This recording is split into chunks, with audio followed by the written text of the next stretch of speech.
Brought to you by ITIL.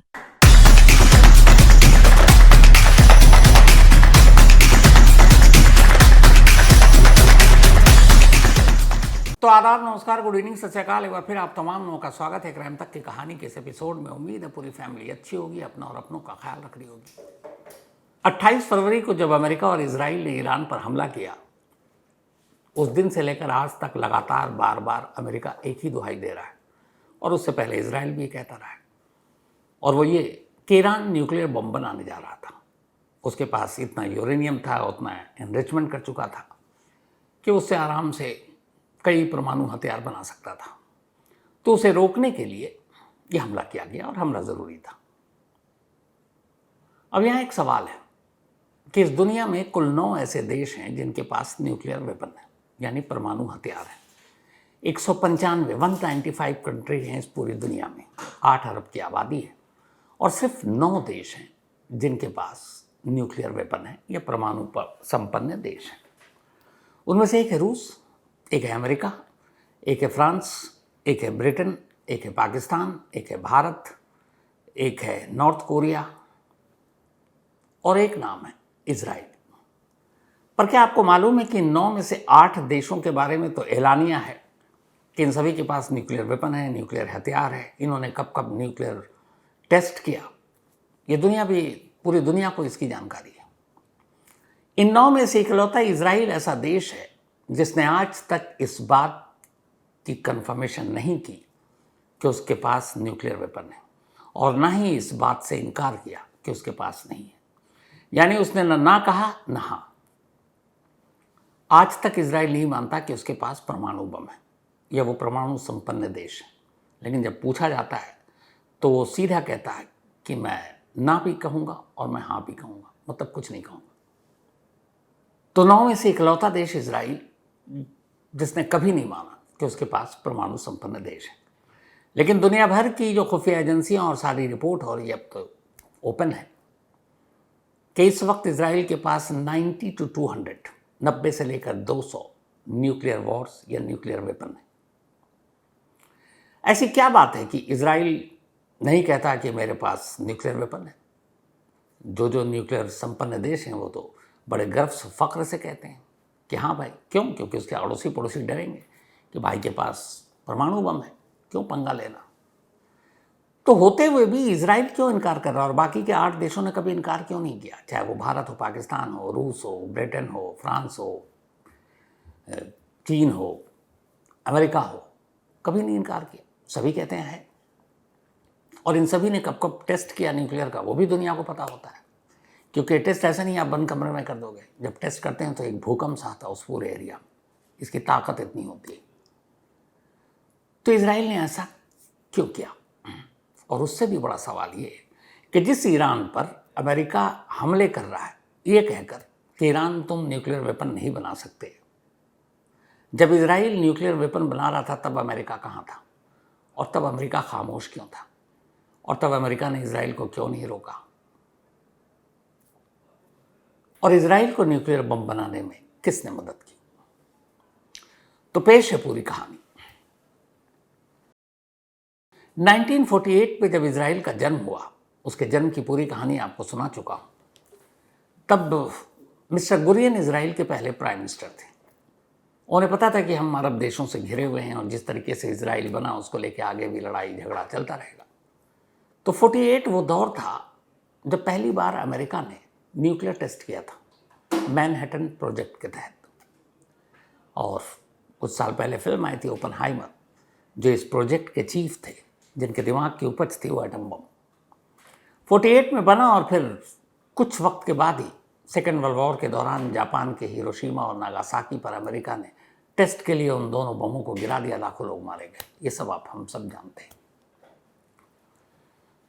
Oppenheimer एक जू थे, एक यहूदी। एक और साइंटिस्ट जिन्होंने इस फिजिक्स पर और इन सारी चीज़ों पर काफ़ी काम किया, आइंस्टीन या आइंस्टाइन कहें, वो भी जू थे, यहूदी। इन दोनों के साथ साथ एक और साइंटिस्ट है जिन्होंने हाइड्रोजन बम बनाया, एडविन टेलर, ये भी यहूदी थे। तो आइंस्टीन ओपनहाइमर और टेलर, ये तीन बड़े नाम जो न्यूक्लियर वेपन बनाने में जिनका दिमाग काम कर सकता है, और तीनों यहूदी। इजराइल के पहले प्राइम मिनिस्टर को लगा कि हम अरब देशों से घिरे हैं, अगर हमें बचे रहना है तो अगर हमारे पास भी न्यूक्लियर बम आ जाए तो फिर अड़ोस पड़ोस के लोग डरेंगे, और ये तीनों यहूदी हैं तो मदद तो करेंगे। तो पहले आइंस्टीन से बात की गई। आइंस्टीन ने मना कर दिया कि हम इस दुनिया को ख़त्म करने वाले हथियार को बनाने या उसके बारे में राज देने में मेरी कोई दिलचस्पी नहीं। ओपनहाइमर ने जब बनाया मैनहट्टन से, उसके बाद उनका विवाद था अमेरिका से, और फिर उन्हें खुद लगा कि उन्होंने एक ऐसा सामान बना दिया है जो सिर्फ तबाही ही फैला सकती है। उन्होंने भी इजराइल की मदद करने से इनकार कर दिया। तीसरे बजे एडवर्ड टेलर, जिन्होंने हाइड्रोजन बम बनाया। तो इजराइल ने उनसे बात की, उन्होंने थोड़ी बहुत जानकारी दी लेकिन बहुत मदद नहीं की। लेकिन गुरियन जो पहले प्राइम मिनिस्टर थे इजराइल के, उनकी जिद थी कि इजराइल को न्यूक्लियर संपन्न देश होना चाहिए। अब वो लगे रहे, धीरे धीरे इस पर काम शुरू हो गया। लेकिन अब उसके लिए जो ज़रूरी मटेरियल है, यूरेनियम, प्लूटोनियम और बाकी भी सारी चीज़ें कहाँ से लाएं। इत्तेफाक से जब हम अमेरिका परमाणु परीक्षण कर रहा था तब इजराइल के कुछ साइंटिस्ट भी उस मैनहट्टन प्रोजेक्ट के आसपास मौजूद थे। थोड़ी बहुत जानकारी थी लेकिन इतनी नहीं कि वो अपने बलबूते पर बना दें। गुरियन लगे रहे। 1952 में पहली बार इजराइल में, यानी इजराइल के गठन के 4 साल के बाद, Israel atomic energy commission establish हुआ, और इसके तहत अब ये था कि हम एनर्जी और देश के विकास के लिए काम करेंगे। लेकिन मकसद कुछ और था, और वो था परमाणु बम बनाना। गुरियन लगे रहे, लोगों से बातचीत होती रही, और तभी फ्रांस अचानक इजराइल के लिए एक तरह से देवता बनकर सामने आया। उसने इजराइल से कहा कि हम तुम्हारी मदद करेंगे, हम तुम्हें यूरेनियम देंगे, हम तुम्हें प्लूटोनियम देंगे, हम तुम्हें बाकी के राज देंगे। अब फ्रांस के साथ जैसे ही गुप्त समझौता हुआ, इजराइल काम पर लग गया। नेगेवा रेगिस्तान है इजराइल में, जो डिमोना शहर के बेहद करीब है। फ्रांस के कहने पर ही पहली बार इजराइल ने इसी नेगेवा रेगिस्तान में, चूँकि आउटस्कट पर है डिमोना शहर के, वहाँ अपना पहला न्यूक्लियर रिएक्टर प्लांट बनाने का काम शुरू किया। अब फ्रांस दे रहा था, इस दौरान में ब्रिटेन से भी बात हुई, ब्रिटेन से कुछ चोरी छुपे मिल जाए। इस दौरान में इजराइल की खुफिया एजेंसी और बाकी लोग लगे रहे कि दुनिया से बाकी चीज़ें चोरी करें या मांगें या चुराएं। सब लग गए परमाणु बम बनाने में, क्योंकि उनका ये मेन मिशन हो गया था। ये काम चलता रहा। 60 का दशक आ गया। 60 के दशक में अचानक अमेरिकी जासूसी विमान इजराइल के ऊपर से उड़ा, और उसने देखा कि डिमोना में कुछ हलचल है।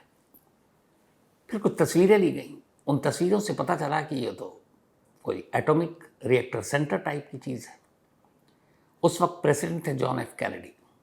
जॉन एफ कैनेडी को ये बात बताई गई। जॉन एफ कैनेडी परेशान, क्योंकि इजराइल अगर बम बना ले, उस वक्त उनकी सोच ये थी कि अगर इजराइल बम बनाता है तो फिर पूरे अरब के देशों में, मिडिल ईस्ट के देशों में न्यूक्लियर बॉम्ब को लेकर होड़ मच जाएगी, और हर देश अपनी सुरक्षा के लिए न्यूक्लियर वेपन तैयार करने में जुट जाएगा।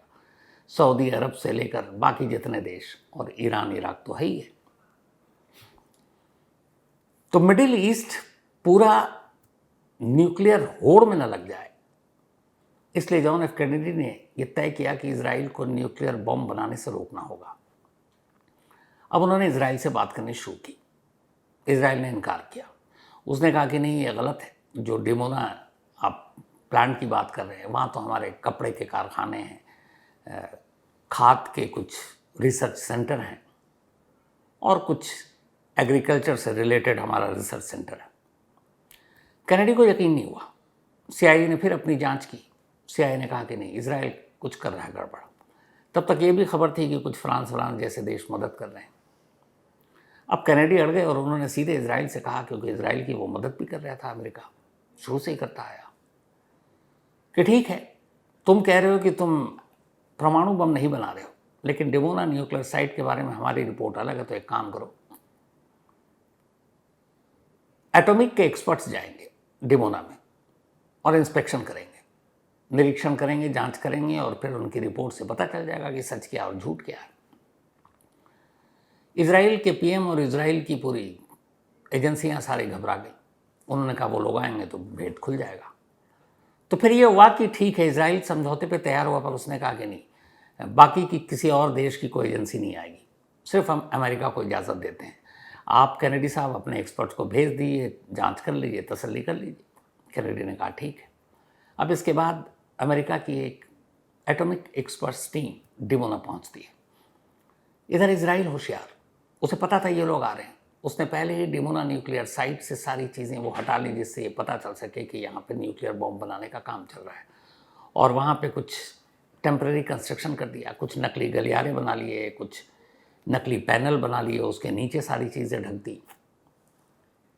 और ये सब कुछ करने के बाद इंस्पेक्शन करने के लिए टीम आई, उसने देखा, पर टीम को डाउट था कि कुछ गड़बड़ है, यहाँ से कुछ हटाई गई है। CIA की रिपोर्ट अलग थी। उन्होंने जाकर रिपोर्ट दी। कैनेडी भड़क गए। उन्होंने इजराइल से सीधे सीधे धमकी दी कि तुम झूठ बोल रहे हो, तुमने गलत चीज़ें दिखाई हैं, सच्चाई कुछ और है।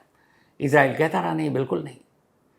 तब फिर कैनेडी ने कहा ठीक है, एक काम करते हैं, एक दूसरी हमारी जांच टीम जाएगी और वो जांच करके बताएगी कि सच्चाई क्या है डिमोना की। अब इजराइल को लगा कि दूसरी बार आएंगे तो जो जो इन्होंने सवाल उठाए, चाहे वो टेम्पररी कंस्ट्रक्शन की, चाहे वो गलियारे की फेक, चाहे वो जो उन्होंने पैनल बनाया उसकी, तो शायद भेद खुल जाएगा, क्योंकि उन जगहों तक तो वो ले भी नहीं गए और उसके बेसमेंट के अंदर और बाकी कहाँ कहाँ जो रास्ते थे वो सब भेद खुल जाएगा। तो अब इजराइल ने टालना शुरू किया। कैनेडी दबाव डाल रहे हैं, इजराइल टाल रहा है। और इसी बीच 22 नवंबर 1963, 22 नवंबर 1963 के, बल्कि 62 से ये सिलसिला चला रहा था कैनेडी का, और 63 में भी, कि इजराइल एटॉमिक बम न बना पाए। इंस्पेक्शन टीम हो रही है और दबाव डाला जा रहा है कि फिर से टीम जाएगी। अब इससे पहले कि ये दबाव काम करता और कैनेडी दोबारा टीम भेजते और CIA सच बाहर ले आता, 22 नवंबर 1963 को जॉन एफ कैनेडी एक रैली में शामिल होने के लिए निकलते हैं और अचानक उन पर गोलियां चलती हैं। कैनेडी का कत्ल हो जाता है। कैनेडी के कत्ल के इल्ज़ाम में कातिल को पकड़ा जाता है। 2 दिन बाद उसकी भी मौत हो जाती है, कोई उसको भी गोली मार देता है। फिर जिसने उसको गोली मारी, बाद में उसकी भी रहस्यमय अंदाज में मौत हो जाती है। आज तक 1963 से लेकर अब तक कैनेडी की मौत एक राज है, एक रहस्य है कि जॉन एफ कैनेडी को क्यों और कैसे मारा गया।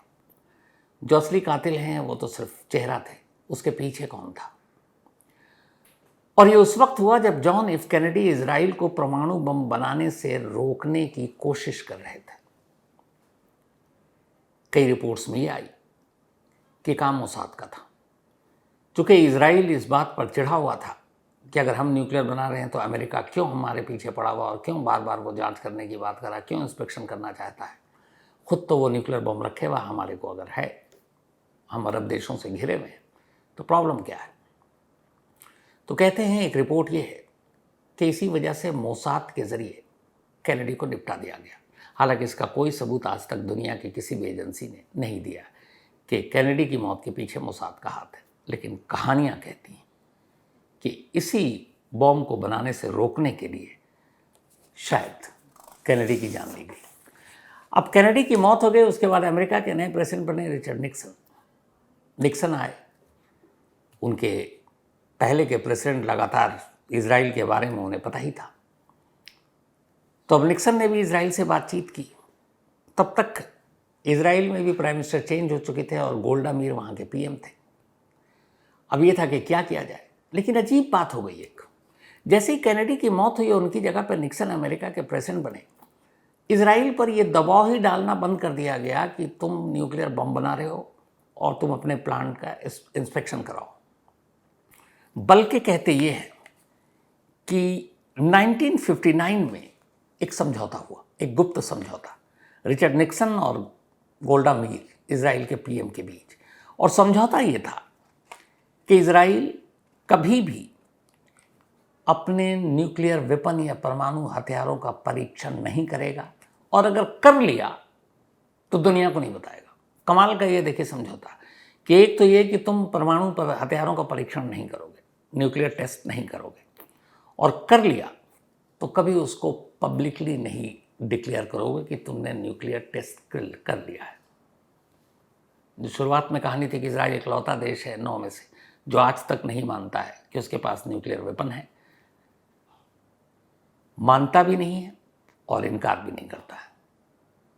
तो ये दोनों चीज़ें। अब 1959 के समझौते को ध्यान से सुनिए कि समझौता ये था कि अगर तुमने टेस्ट कर भी लिया तो कभी पब्लिकली एक्सेप्ट नहीं करोगे, नहीं मानोगे कि तुमने किया है। और बदले में अमेरिका ने ये समझौता किया कि अब हम तुम्हारे डिमोना न्यूक्लियर साइट की इंस्पेक्शन की जिद छोड़ देंगे और साथ ही एनपीटी यानी परमाणु अप्रसार संधि जो होती है, हम उसके लिए भी दबाव नहीं डालेंगे कि तुम समझौता करो। अगर एनपीटी साइन हो जाता है परमाणु अप्रसार संधि, तो उसका मतलब ये होता है कि फिर जो एजेंसी है, एटॉमिक रिसर्च एजेंसी, उनके पास पावर है कि वो जाकर आपके यहाँ तलाशी लें, आपके इंस्पेक्शन करें। लेकिन आपने समझौता किया ही नहीं, आपने ऐलान किया ही नहीं कि आप न्यूक्लियर संपन्न देश हैं, तो फिर आप यहाँ जाने का कोई मतलब नहीं है। तो 2 फायदे हुए इस समझौते से इजराइल को। पहला कि टेस्ट कर लो, बताओ मत। दूसरा कि तुम को हम इस एनपीटी पे साइन भी जो है करने के लिए नहीं कहेंगे और ना तुम्हारे इंस्पेक्शन करेंगे, तो फिर डिमोना साइट की सच्चाई दुनिया के सामने आएगी नहीं। और वही हुआ। उसके बाद कभी इजराइल पर किसी ने दबाव नहीं डाला कि तुम परमाणु बम बना रहे हो, तुम्हारे इंस्पेक्शन करना है, तुम्हारा यूरेनियम चेक करना है, जैसे अभी ईरान में हो रहा है कि 400 किलो यूरेनियम है, 60% शुद्ध हो चुका है, इतना बम बन जाएगा, 80% में इतना बन जाएगा। 1959 के समझौते के बाद कभी किसी ने इजराइल से पूछा ही नहीं कि तुम्हारे पास कितना यूरेनियम है, कितना शुद्ध करने के लिए, कितना बिजली बनाने और मेडिकल के लिए ज़रूरी है और कितना बम बनाने के लिए ज़रूरी है। अब इजराइल एकदम एक खुला खेल था। फ्रांस की मदद थी, ब्रिटेन की मदद थी, मोसाद ने और कई देशों से न्यूक्लियर के राज चुराए, काम चलता रहा। और उसके बाद दुनिया में आज भी ये कंफर्म नहीं है कि इजराइल पहली बार कब न्यूक्लियर संपन्न देश बना, लेकिन कहते हैं जो ज़्यादातर एक्सपर्ट्स हैं एटॉमिक के, उनकी रिपोर्ट है वर्ल्ड वाइड। 1979 में दक्षिण हिंद महासागर में एक ज़बरदस्त परमाणु विस्फोट हुआ था 1979 में। कहते हैं कि ये परमाणु विस्फोट जो दक्षिण हिंद महासागर में हुआ, तमाम देशों को के लिए चौंकाने वाला था। क्या हुआ? असल में ये परमाणु विस्फोट इजराइल का पहला परमाणु परीक्षण था जो उसने 1979 में किया। यानी इजराइल 1979 में एक न्यूक्लियर संपन्न देश बन चुका था। लेकिन उस 1959 के निक्सन के साथ हुए समझौते के तहत आज भी 2026 में इजराइल ये पब्लिकली कभी नहीं कहता कि हमारे पास न्यूक्लियर वेपन है और कभी इनकार भी नहीं करता कि हमारे पास नहीं है। तो 1979 यानी 21 और 26 47 साल हो गए इजराइल को परमाणु संपन्न देश बने हुए। तो यही वजह है कि कभी इजराइल एक्सेप्ट नहीं करता। खैर, कहानी का एक पहलू ये था। पर 1979 में क्या इजराइल के पास इतने परमाणु बम हैं? बहुत सारे लोग कह सकते हैं ये सब झूठा है। हालांकि इजराइल खुद खंडन नहीं करता। कमाल की बात तो यही है। लेकिन इजराइल का ये परमाणु प्रोग्राम शायद हमेशा के लिए एक राज रहता। 1986 में पहली बार दुनिया को यकीन हो गया कि इजराइल के पास परमाणु बम है। और उसकी वजह ये थी कि जो डिमोना न्यूक्लियर साइट है, उस साइट पर काम करने वाला एक टेक्नीशियन मोर्दचेई वुनुनु, इसकी पूरी कहानी मैंने शायद पहले आपको सुना रखी है, इसलिए मैं उसकी डिटेल में नहीं जाऊंगा। मोर्दचेई वुनुनु असल में एक टेक्नीशियन था। इजराइल की उसी न्यूक्लियर साइट पर उसने कई साल काम किए जहाँ पे परमाणु बम बनाया जा रहा था। और फिर काम करने के बाद 1985 में इसने नौकरी छोड़ दी।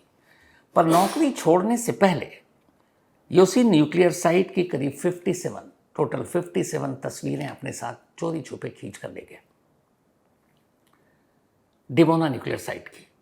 अब वनुनु ये तस्वीर लेकर निकल गया। कुछ दिन के बाद वो ऑस्ट्रेलिया पहुंचा, सिडनी में रहा, वहाँ नौकरी की। फिर एक दोस्त से उसने शेयर किया कि वो ऐसे ऐसे इजराइल के न्यूक्लियर प्लांट में काम करता था, उसके पास कुछ तस्वीरें हैं और उसे पैसे की ज़रूरत थी। उसके दोस्त ने कहा तुम्हारे पास तो एकदम मतलब विस्फोटक न्यूज़ है, तुम किसी भी मीडिया हाउस को दोगे, बहुत पैसे देंगे तुम्हें।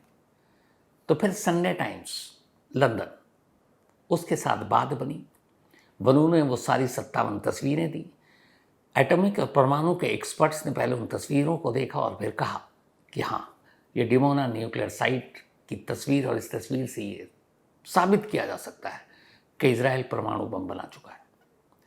उसके बाद वो रिपोर्ट छपी, पूरी दुनिया में हंगामा हुआ और पहली बार दुनिया के देशों को यकीन हुआ कि इजराइल परमाणु संपन्न देश है और बना चुका है। हालांकि इस खुलासे के बाद बनूनू का नाम सामने आ गया। फिर मोसाद की एक लड़की जासूस पहुंचती है लंदन, उसको अपने प्यार के जाल में फांसती है, फिर उसे अपने साथ वहाँ से निकाल कर इटली ले जाती, क्योंकि लंदन में उसको गिरफ्तार या पकड़ सकती नहीं थी। इटली ले जाने के बाद उसे बेहोश करती है। फिर एक स्पीड बोट से उसे इटली से इजराइल ले जाया जाता है। इजराइल में उसके ऊपर जासूसी और देशद्रोह का मुकदमा चलता है। 18 साल की सज़ा सुनाई जाती है। 18 साल की सज़ा काटने के बाद 2004 में बनून रिहा भी हो जाता है, लेकिन इजराइल उस पर अभी भी कड़ी निगरानी रखता है। इजराइल छोड़कर किसी और देश में जाने की उसको इजाज़त नहीं है। तब भी वो वहीं है, बट न मीडिया मिल सकती है, न वो बातें कर सकता है। लेकिन वो बनूनू था जिसने इस दुनिया में पहली बार बताया सबूत और एविडेंस के साथ कि इजराइल एक परमाणु संपन्न देश है। तो इसी डिमोना न्यूक्लियर साइट पर अभी 28 फरवरी से जो जंग शुरू हुई, ईरान ने कुछ मिसाइल दागी और कहते हैं कि इस डिमोना न्यूक्लियर साइट को बहुत नुकसान पहुंचा है। तो अब वापस फिर उसी सवाल पर आते हैं कि अगर जॉन एफ कैनेडी को यह लगता था कि इजराइल परमाणु बम बना लेगा तो पूरे मिडिल ईस्ट या अरब के देशों में हड़कंप मच जाएगा और होड़ मच जाएगी, तो फिर सवाल यह है कि कैनेडी के बाद निक्सन ने कैसे ये समझौता किया और निक्सन ने कैसे छूट दे दी इजराइल को एटम बम बनाने या परमाणु बम बनाने में। अब मिडिल ईस्ट का इकलौता देश इजराइल है जिसके पास परमाणु बम है। तो इसी वजह से ईरान भी कोशिश करता है कि हम बनाएं, और अब बाकी के भी जो अरब देश हैं, इसीलिए वो लगातार कुछ ना कुछ कहते रहते हैं। तो इजराइल के लिए अलग नियम अमेरिका का, ईरान और बाकी देशों के लिए अलग नियम। ये डबल स्टैंडर्ड नहीं तो क्या है। तो ये थी आज की कहानी। अब आपसे मुलाकात होगी कल रात 9 बजे किसी नई कहानी के साथ। तब तक अपना और अपनों का ख्याल रखिएगा। Thank you very much.